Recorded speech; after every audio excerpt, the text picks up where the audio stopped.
Well, hello there, my shooby doodlers. This is my first Wednesday chat. I don't know what to call it, advice session or whatever. Chat. I've had lots of questions from you, and I want lots more questions. Keep questions coming. Put them in the comments box below, and I'll carry on next week. Next week there might be something interesting coming along. Now, first one I've got is from Rachel K0413, who says, "Can you do a video on doodles that I can do at school?" Well, one thing you could do is go and have a look at my Draw Stuff Real Easy channel, where I do things really, really quickly, and that might be kind of what you want. Monday, Wednesday and Friday, 10 a.m. in the morning GMT every week. And if that's not quite what you were wanting to know about, then go and see my friend Miraculous Mosquito, who won my drawing competition just recently. And she does the most amazing doodles. She's a real doodler. They're just great. And you'll learn a lot about doodling from looking at those. It's kind of quality doodling, I should say. From Tasman5555132, can't see. Says, cool. So I would like to know about pencils. I want to make some cool things, but what pencils should I use? I'll show you now. Well, one thing you may not know is that when it comes to pencil sharpeners, they go blunt. You can get new blades, and you just kind of fit them back in there and screw them back in. So, I mean, I've found that on eBay you can get new pencil sharpener blades quite cheap, and you get them in packs of 10 so that you can keep sharpening up. You can also have a nice electric one which does the job, which is pretty good. So let me tell you things about pencils. These are kind of standard pencils that you find.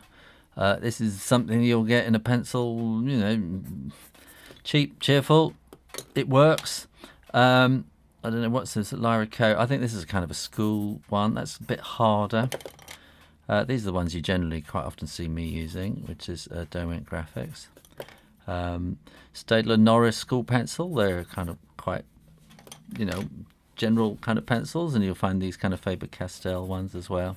They all work. They're all basically they are graphite, which is kind of a form of carbon.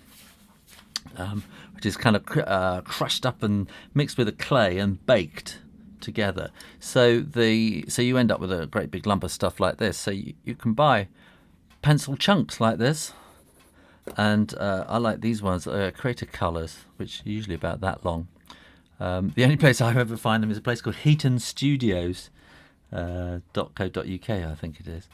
And I like these because you can do really wide things. So I do this. I use this when I'm in schools, and I'm doing talking and doing big pictures on flip charts and things like that. I use this stuff a lot, and my hands get really, really dirty. This is a really cute sketching pencil, and you can see, I don't know if you can, but you can see it's kind of flat and square inside, so you can use it for different techniques and things like that. Now, this is kind of a set that you may well come across.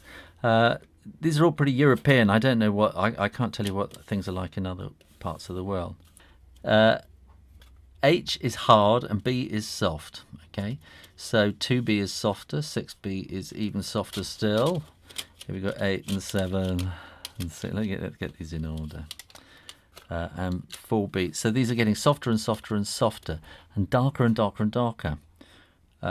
And in this set here particularly, you'll find when you get to 8B, they've actually started adding in some carbon to the graphite, so it gets really, really dark, and you don't find that in your average pencil.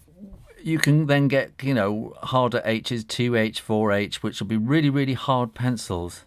What I do is I have a soft pencil without much carbon in it, which is why I generally go for this kind of one's about 6B. And the thing is that you see, if I've got this 2H and I draw on there, if I try to erase it, you can still see, I'll zoom in, where is it? There. You can still see the marks in the paper, and you just can't get them out. So what I do, because of my style of drawing, I use a 6B, which is a very soft pencil, and I hardly touch the surface of the paper. I'm not pressing at all. I just lightly touch the surface with all my kind of planning sketches that you see me do, so that when I've finished, I can erase that, and it just erases it off the surface. It hasn't actually ground into the surface. So that's a 6B, and that's why I use soft pencils. Your alternative is then to go to a mechanical pencil, and which allows you to get really, really fine. And these again come in different shades, grades of HB and 2B and things like that. You get less of a choice usually, but they do have an advantage, especially in my kind of drawing where I'm kind of drawing underneath and drawing over the top. That they do break very easily. Is that these are polymer leads, so there's a lot of kind of plastic in there, and you can press quite hard and it erases, and it doesn't really go into the paper. So so there you are. That's various pencil things. If you're still confused, put your comments in the box below and ask further, and I'll see if I can kind of expand on this section now. Now here is a really interesting question from Russ McMonkey123, who says, "Is it important to travel the world to study art? I want to, but it costs a lot," and it certainly does, doesn't it? It's a tricky one. I mean, if you're completely broke and you can't travel the world, then obviously you can't travel the world.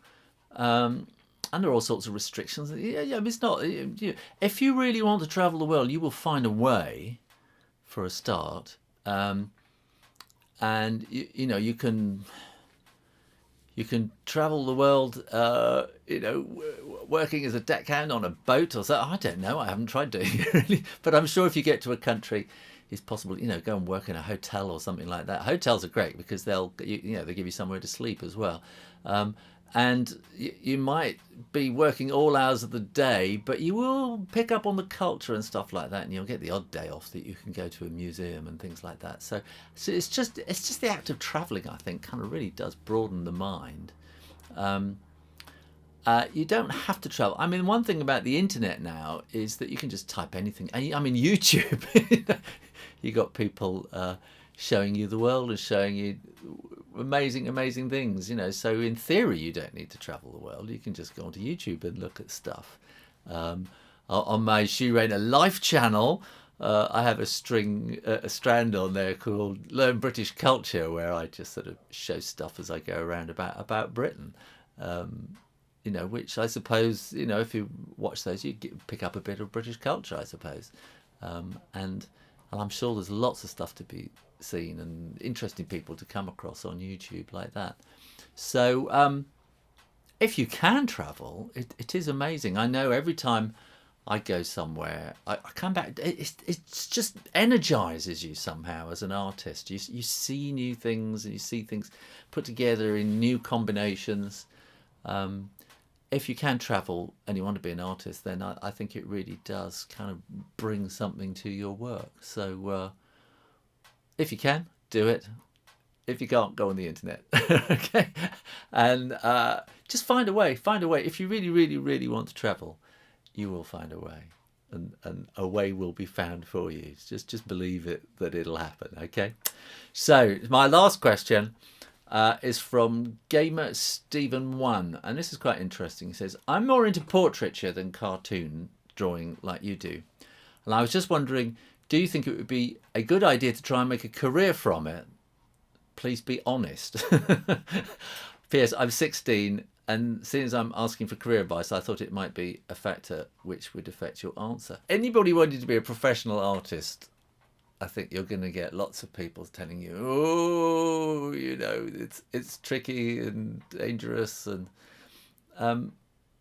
it is, but so is every other business to get in. Some are really solid, I suppose, like doctors and dentists and things, but they're really hard to get into.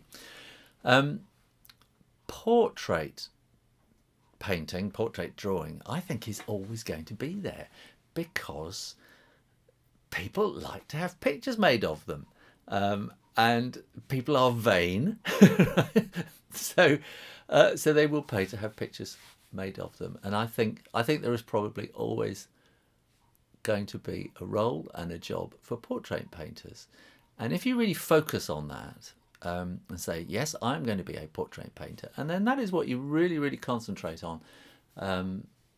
So you concentrate on, painting technique and everything. You need to think not just about the person and what they look like. You've got to kind of become a bit of a psychologist as well, because you're not just kind of copying a photograph. Anyone can do that. As a portrait painter, you are trying to understand the person and bring over something extra.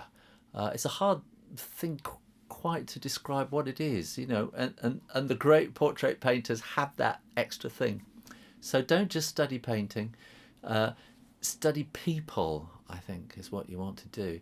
And I think if you are good at it, then there will always be work for a portrait painter. I would also, if you want to be a portrait painter, a professional portrait painter, I would learn a bit of business, which is something that artists are really scared of. Artists hate talking about money. Artists hate talking about business.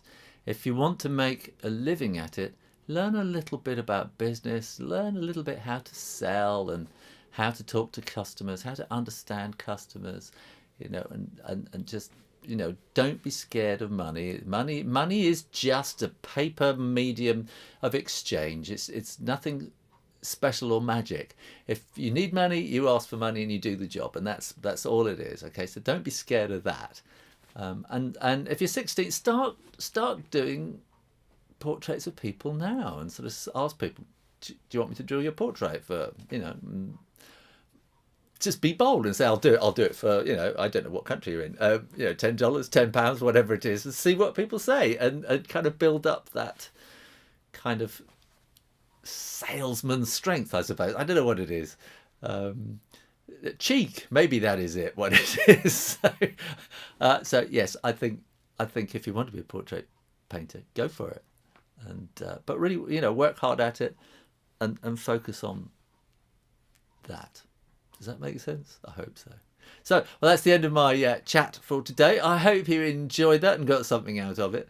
As I say, keep making comments, put them in the box below, and I'll be back next week with more answers to your questions, and I hope we can kind of get more of a two-way thing going. I'm actually getting a PO box set up, so if you want to send me things, and maybe I can show, and we'll see. We'll just let this sort of Wednesday session grow and see what happens. Next week, yeah, stay tuned. There's exciting things next week, and keep drawing. Practice. And I'll see you next time. You take care now. Bye.